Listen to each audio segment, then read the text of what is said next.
ব্যাঙ্গালোরের রাস্তার ধারে যে হোটেলগুলো আছে সেই হোটেলের ফেমাস একটা রেসিপি, যা বানানো অত্যন্ত সহজ এবং ঘরোয়া মশলা দিয়ে বানিয়ে দেখাবো। তার জন্য অবশ্যই আমার সাথে থাকবেন। আর টিপসগুলো সাথে থাকছে। আসসালামু আলাইকুম, আমি রাজিয়া খানস ফ্যামিলির রান্নাঘর থেকে।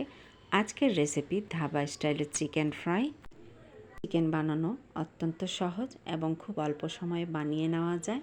তো চিকেনটা তৈরি করার জন্য আমি প্রথমেই নিয়ে নিয়েছি একটি চিকেন, মাঝারি সাইজে কাট করে নিয়েছি এবং ম্যারিনেশন করে নেওয়ার পালা এই মুহূর্তে। তার জন্য প্রয়োজন হচ্ছে চিকেনগুলোকে আমি সুন্দরভাবে ওয়াশ করে পানি ঝরিয়ে নিয়েছিলাম। নিয়ে নিলাম চিকেনগুলো। এখন একে একে আমরা মশলাগুলো খুব ভালোভাবে মিশিয়ে নেব। তার জন্য প্রয়োজন হচ্ছে আমার মশলা।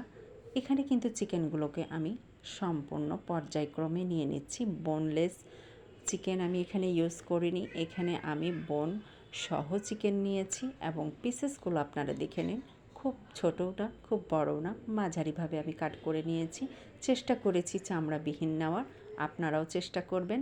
এতে করে ফ্রাই করার সময় পুড়ে যাওয়ার সম্ভাবনা খুবই কম থাকে এবং অবশ্যই ভাজার সময় আপনারা আপনাদের নিরাপত্তার দিকে খেয়াল করবেন। এখানে মিশিয়ে দিচ্ছি আমি 1 চা চামচ হলুদ পাউডার, এটা কালারের জন্য। দিয়ে দিচ্ছি, স্বাদের উপরে ডিপেন্ড করে যাচ্ছে, নুন। তো অবশ্যই আপনারা ঝাল যে যেমনটা খান তেমনটাই দিবেন। আমি দিয়েছি 1 চা চামচ মরিচ পাউডার, দিয়ে দিচ্ছি আদা ও রসুনের পেস্ট, এখানে 2 টেবিল চামচ পরিমাণে রয়েছে, এবং দিয়ে দিচ্ছি তার সাথে ব্ল্যাক পেপার পাউডার। অবশ্যই 1 চা চামচ আমি ইউজ করেছি। আপনাদের ঝাঁঝালো ঝাঁজটা পছন্দ হলে আপনারা এখানে একটু বেশিটা দিতে পারেন। এখন খুব সুন্দরভাবে ম্যারিনেশন করে নিচ্ছি। ম্যারিনেশন করে নেওয়ার পরে রেখে দিতে হবে আধা থেকে 1 ঘন্টা। যদি আপনার কাছে হাতে সময় খুবই কম থাকে, তার জন্য আপনি অবশ্যই চেষ্টা করবেন 30 মিনিট রেখে দেওয়ার জন্য। তা না হলে কিন্তু চিকেনের ভেতরে মশলাটা প্রবেশ করবে না। মশলা এবং নুনটা যদি প্রবেশ না করে, এতে করে কিন্তু চিকেনের স্বাদটাও খুব একটা ফুটে উঠবে না। আমাদের ম্যারিনেশন করা একেবারেই কমপ্লিট। আরেক পাশে দিয়ে দিচ্ছি কড়াইয়ে তেল। তো অবশ্যই তেল খুব ভালোভাবে গরম হয়ে আসলেই কিন্তু চিকেনগুলো আমরা এখানে দিয়ে দিতে হবে। যদি বেশি চিকেন থাকে তাহলে পর্যায়ক্রমে ভেজে নিতে হবে। এখানে একটা ছোট্ট টিপস, চিকেনগুলো দেওয়ার পরে বেশি মেশাবেন না। এক পাশ ভাজা হলেই অপর পাশ উল্টিয়ে দিবেন। আর এই সময় ফ্লেম রাখবেন মিডিয়াম টু হাই। ভাজা হয়ে গেলে আলাদা পাত্রে তুলে নিতে হবে।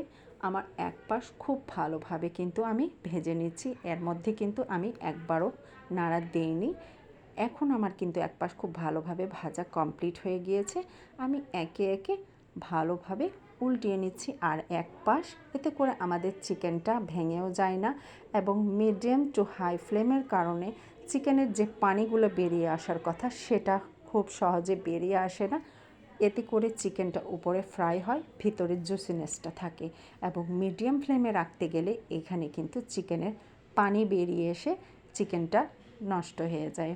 আমাদের কিন্তু এক স্টেপ ভাজা কমপ্লিট। পর্যায়ক্রমে আমরা সেকেন্ড ব্যাচ দিয়ে দিচ্ছি। তো সেকেন্ড ব্যাচটা ভাজে নিচ্ছি আমরা আবারও খুব সুন্দরভাবে। সেকেন্ড ব্যাচটাও আমরা ফার্স্ট ব্যাচের মতন করেই খুব সুন্দরভাবে ভেজে নেব।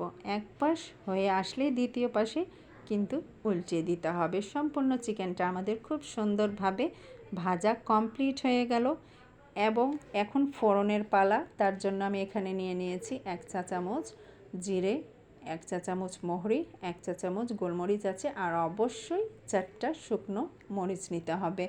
সে একই তেলের মধ্যে আমি ফোড়নগুলো দিয়ে দিলাম।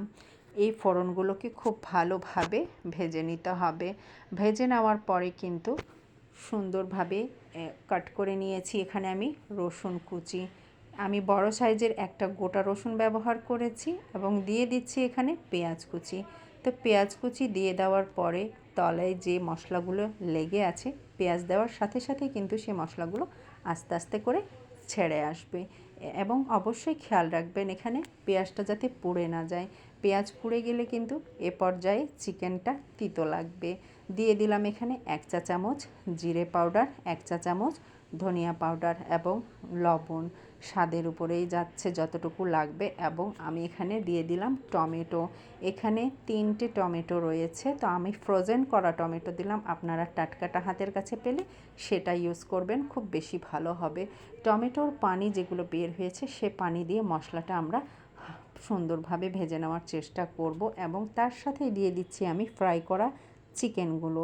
এই চিকেনগুলো খুব সুন্দরভাবে মশলার সাথে, পেঁয়াজের সাথে এবং টমেটো সবগুলোর সাথে একসাথে দিয়ে দিব। এখানে কোনো রকমের পানি ব্যবহার করব না, এবং এই পানি দিয়ে কিন্তু আমাদের চিকেনটাও সিদ্ধ হবে।